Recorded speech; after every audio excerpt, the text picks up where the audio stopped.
बिस्मिल्लाहिर्रहमानिर्रहीम। अस्सलामुअलैकुम अजीज़ तोलबा, मैं आसिफ राय। अजीज़ तोलबा, आज हमारे पास जमात नहम का लेक्चर नंबर 51 है और बहादुर शाह जफर की गज़ल के 3 अशार हैं। आइए चलते हैं बोर्ड की जानिब और उन्हें पढ़ते हैं। जी अजीज़ तोलबा, अभी हमारे पास बहादुर शाह जफर की गज़ल के 3 अशार मौजूद हैं, जिनमें चौथा, पांचवा और छठा शेर है। आप जानते हैं कि जो गुज़िश्ता हमने लेक्चर किया था उसमें हमने इसी गज़ल में से पहला, दूसरा और तीसरा शेर पढ़ा था। उसकी तशरीह देखी और उसकी तशरीह के हम निकात किए थे। हमने आपके ज़हन नशीन होना चाहिए कि 1857 की जंग आज़ादी क्या थी, क्योंकि बहादुर शाह जफर के ऊपर जो हालात गुजरे थे 1857 की जंग आज़ादी के, वो इस गज़ल में आपको दिखाई देते हैं। किस तरह से उनके ऊपर जुल्म सितम हुए, वो सारे के सारे इसके अंदर वो बयान करते हैं। तो 1857 की जंग आज़ादी की जो नाकामी है, जो बर्बादी है, वो सारी की सारी आपके ज़हन में होनी चाहिए, क्योंकि उसका ज़हन में होना बहुत ज़रूरी है। तो आइए बढ़ते हैं अपने चौथे शेर की तरफ और देखते हैं कि वो शेर कौन सा है।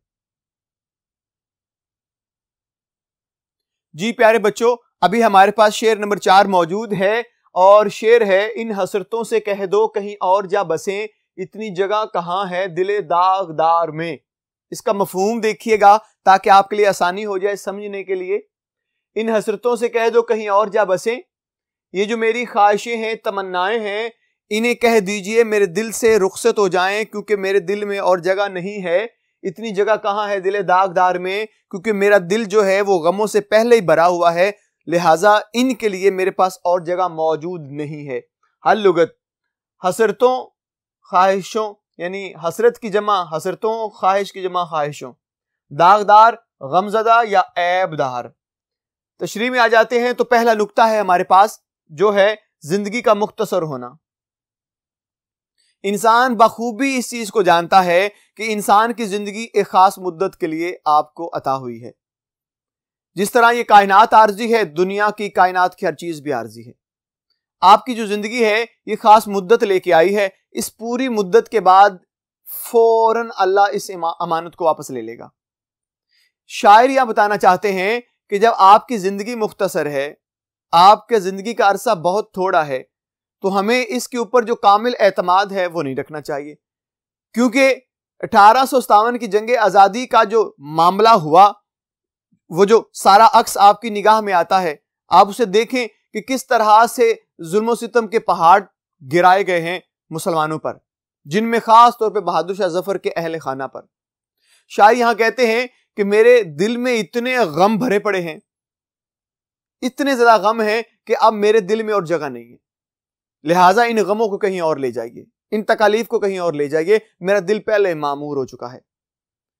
शायर की बेबसी और महरूमी, शायर यहां पे बेबस और महरूम नजर आता है।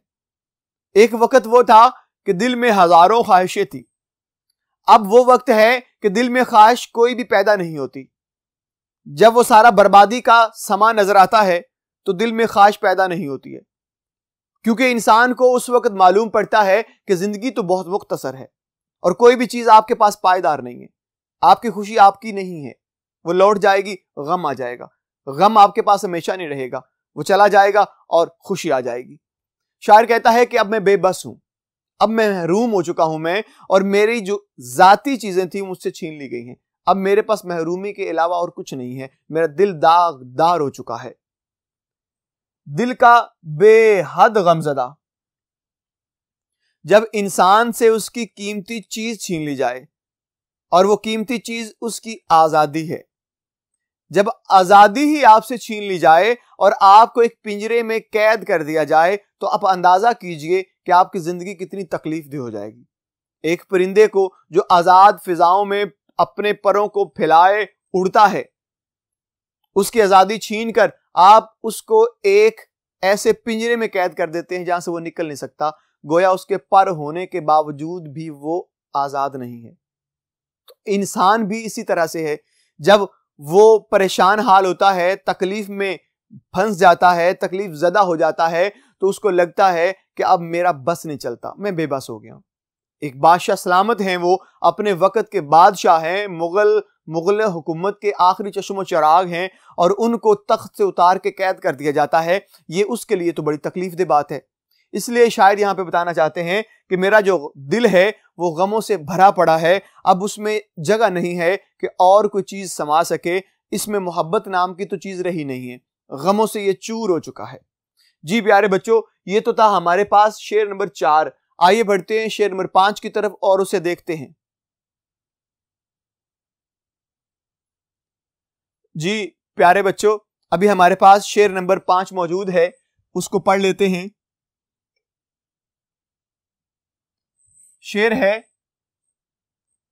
दिन जिंदगी के खत्म हुए शाम हो गई, फैला के पांव सोएंगे कुंजे मजार में। मेरी जिंदगी के जो 4 दिन थे वो आखिर खत्म हो गए, अब शाम हो गई, सूरज ढल गया, फैला के पांव सोएंगे कुंजे मजार में। अब जो मेरा मजार है उसी में ही पांव को पसार कर हम सो जाएंगे, मेरी आखिरी आरामगाह है वो। हल लुगत कुंजे मजार, मजार का गोशा मुराद कोना। तशरीह के अहम निकात देखिएगा, शायर की जिंदगी रंजो अलम से भरपूर। यहां पे बहादुर शाह जफर की जो जिंदगी है वो गमों से दो चार दिखाई देती है, वो गमों से भरपूर दिखाई देती है। उसके चारों समत गम मंडलाते दिखाई देते हैं।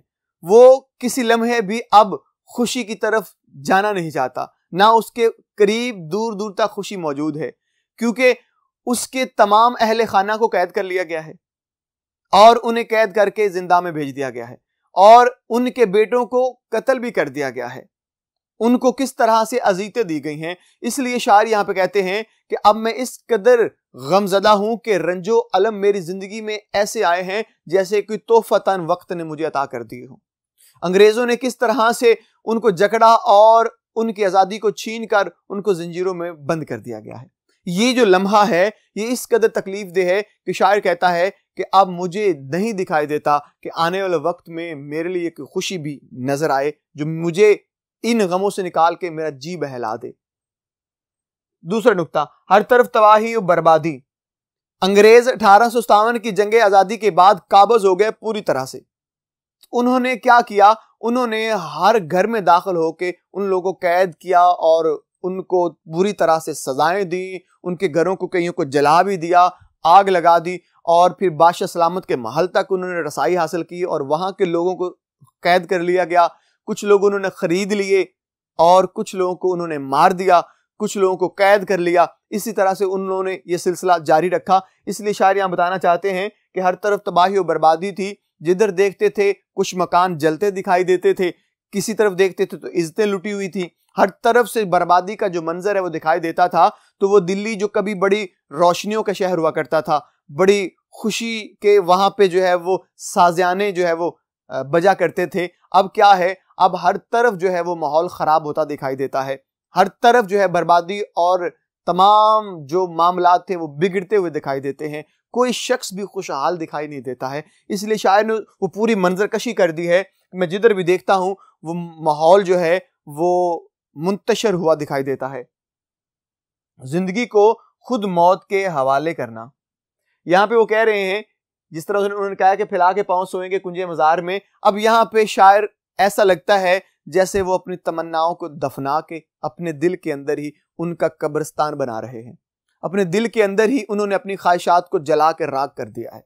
अब वो खुद चाहते हैं कि मैं चाहता हूं कि जिंदगी मुझसे छीन ली जाए, मेरी आखिरी सांसें जो है निकाल दी जाएं और मुझे उस कब्र में डाल दिया जाए जिसके अंदर सिर्फ मैं पांव आसानी से फैला सकूंगा और उसी कब्र के कोने में कहीं पे मैं सो रहूंगा। मेरे लिए अब यही मेरी जिंदगी का आखिरी लम्हा है, यही आखिरी ख्वाहिश है कि मैं अपने आप को खत्म कर लूं और इस कब्र के अंदर हमेशा के लिए सो जाऊं।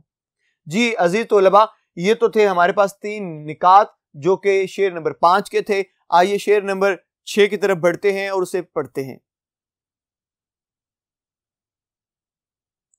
जी प्यारे बच्चों, हमारे पास शेर नंबर 6 मौजूद है। ये मक्ता है, बोर्ड में नहीं आता लेकिन हमें इसे पढ़ना जरूर है, कुछ हल्का सा मफहूम हो जाएगा इसका। कितना बदनसीब है जफर दफन के लिए, 2 गज जमीन भी न मिली कुए यार में। जफर खुद को कह रहे हैं कि मैं कितना बदनसीब हूं दफन के लिए कि मुझे तो 2 गज जमीन भी नहीं मिली है मेरे महबूब की गली में। यहां पे महबूब से मुराद क्या है, हम इसके जो है वो अल्फाज मानी पढ़ते हैं तो वाज़िया हो जाएगा। बदनसीब, बदकिस्मत, कुए यार, महबूब की गली भी है इसका मानी और वतन की सरजमी भी है, दोनों मानी इसमें आ जाते हैं। हम क्योंकि बात कर रहे हैं वतन की सरजमीन, इसलिए हम इसी के लिहाज से इसकी तशरीह कर देंगे। नुक्ते हैं यहां पे हमारे पास 3। 1857 की जंग आजादी का नक्शा। 1857 की जंग आजादी का जब नक्शा देखते हैं तो जो बर्बादी है वो हर तरफ सर उठाए दिखाई देती है। जिधर देखते हैं घरों को आग लगी हुई दिखाई देती है, जिधर देखते हैं बर्बादी का समा दिखाई देता है। तो इसलिए शायर ने उस सारे मंजर को देखते हुए अपने दिल में तमाम गमों को जगह दे दी है और तमाम गम उनके दिल में सिमट गए हैं। अब वो ये ख्याल करते हैं कि अब मैं कभी भी वो बहार के मौसम जो फसले बहार था वो ना देख पाऊंगा, अब तो मैं कैद हो गया। शायर का जला वतन हो जाना या होना, शायर को मुराद यहां पे बहादुर शाह जफर हैं, क्योंकि जब उनको पूरे अहले खाना के साथ कैद करके रंगून भेज दिया गया तो वो सारे का सारा जो नक्शा है वो उनके दिमाग में घूम जाता है और उसको याद करते हैं और ख्याल करते हैं कि किस तरह मेरी ज़िंदगी के अयाम बहारें जो हैं वो बहार के मौसम में गुजरी, लेकिन अब ऐसा है कि मुझे कैद करके रंगून जेल में भेज दिया गया, जिंदान खाने में डाल दिया गया है, अब मैं वहाँ से निकल नहीं सकता है। वो गम जो है वो शायर को तकलीफ दे रहा है और वतन से बेपनाह मोहब्बत है, क्योंकि हर शख्स को वतन से मोहब्बत होती है और वो चाहता है कि अगर मैं मरूं तो मैं अपनी इस सरजमीन पे जो है वो मरूं और इसी सरजमीन में मुझे जो है वो दफनाया जाए। तो शायर यहाँ पे कहते हैं कि मुझे जब वतन से निकाल दिया गया तो मेरी ख्वाहिश थी कि मैं वतन में ही दफन होता। मैं बदनसीब हूँ कि 2 गज ज़मीन भी मुझे मेरे वतन में मुयस्सर ना आ सकी। ये मेरे लिए कितनी बदनसीबी और बदकिस्मती का जो है वो लम्हा है। जी अजीज तुलबा, ये तो थे हमारे पास तशरीह के अहम निकात जो हमने कर लिए। ये आखिरी शेर था हमारे पास और ये आखिरी शेर मक्ता की शक्ल में था, ये बोर्ड में नहीं आएगा। इंशाअल्लाह अगले लेक्चर में आपसे फिर मुलाकात होगी, तब तक के लिए मुझे इजाजत दीजिएगा। अल्लाह हाफिज।